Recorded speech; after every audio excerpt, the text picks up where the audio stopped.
আগামী 24শে December brigade parade গ্রাউন্ডে রয়েছে লক্ষ কণ্ঠে গীতা পাঠের অনুষ্ঠান। এই অভিনব অনুষ্ঠানের আয়োজনে রয়েছে সনাতন সংস্কৃতি পরিষদ, মতিলাল ভারত তীর্থ সেবা মিশন আশ্রম এবং অখিল ভারতীয় সংস্কৃতি পরিষদ। প্রধানমন্ত্রী নরেন্দ্র মোদীও এই অনুষ্ঠানে উপস্থিত থাকার কথা জানিয়েছেন। সূত্রের খবর অনুযায়ী ওই দিন ব্রিগেডে প্রায় 60 থেকে 70 হাজার শঙ্খনাদের সঙ্গে উলুধ্বনিতে ভরে উঠবে শহরের আকাশ বাতাস। 1 লক্ষ কণ্ঠে গাওয়া হবে কাজী নজরুল ইসলামের গান হে পার্থ সারথী। পাশাপাশি 24শে ডিসেম্বর 1 লক্ষ নারী পুরুষ সমবেত কণ্ঠে একসঙ্গে পাঠ করতে চলেছেন শ্রীমদ্ ভগবদ গীতার প্রথম, দ্বিতীয়, দ্বাদশ ও পঞ্চদশ অধ্যায়। এই উপলক্ষেই দেশের বিভিন্ন প্রান্ত থেকে অগণিত সাধু সন্ত এসে যোগ দিয়েছেন এই অনুষ্ঠানে। আমাদের অনুষ্ঠানের সমাপ্তিতে আমাদের বাংলা যত মন্দির আছে, প্রথমে আমরা 1000 থেকে 1200 মতন মহারাজরা এখানে অংশগ্রহণ করবেন। ইভেন আমাদের তাদের এখানকার বিশিষ্ট ভক্তবৃন্দ যারা আছেন তারাও থাকবেন। আমাদের প্রধানমন্ত্রী নরেন্দ্র মোদী যে উনিও থাকবেন, পার্থ সারথী স্থান ওখানে থাকবেন। মোটামুটি আমাদের সব ছাত্রছাত্রী ভক্তবৃন্দ নিয়ে আমাদের 1 লাখ লোকের বসে পাঠ করা হবে, তারও ব্যবস্থা করা হয়েছে। আমরা 24শে ডিসেম্বর আমরা সকাল 9টা থেকে শুরু করব, 1টা অবধি 2টা অবধি আমাদের চলবে। আজকের কর্মসূচি আমাদের এই পবিত্র গঙ্গাবরণ অনুষ্ঠান হলো। গঙ্গাবরণের পরে আমরা এবারে যাচ্ছি মাঠেতে যেখানে আমাদের মণ্ডপ নির্মাণ হবে, সেই জায়গাতে আমাদের বাস্তু পূজন হবে। যে মণ্ডপটা পার্থ সারথী মণ্ডপ, সেই মণ্ডপের মধ্যে আমরা পবিত্র গীতাকে সেই দিনকে শোভাযাত্রা করে নিয়ে এসে স্থাপন করব। জগৎগুরু শঙ্করাচার্যজি আসবেন এবং অগণিত সাধু সন্ত থাকবেন সেই মণ্ডপ, এবং তাদের সঙ্গেই ভারতের প্রধানমন্ত্রী তিনি তাদের সঙ্গে গীতা পাঠ করবেন।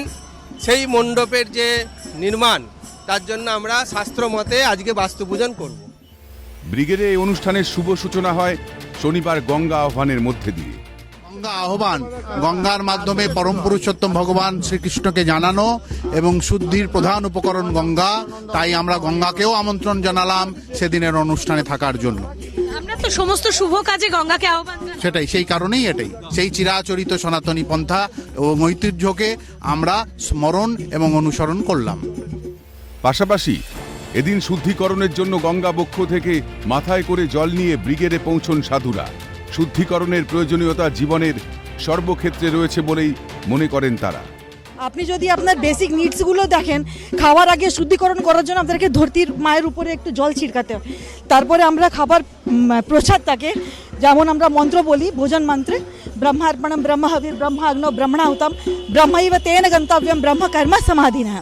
এইটা হচ্ছে শুদ্ধিকরণ করে প্রসাদটা আমাদের ব্রহ্মকে দেওয়া। তারপরে আমরা যে নিজেই ব্রহ্মাস্মি, আমরা নিজেই ব্রহ্ম, সেই ব্রহ্মটাকে আহ্বান জানিয়ে সেই প্রসাদ গ্রহণ করি। এটা হচ্ছে শুদ্ধিকরণ।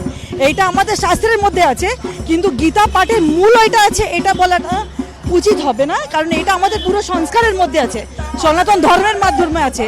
আমরা সেটাকেই এই প্রোগ্রামের মারফতে সবাইকে জানাচ্ছি।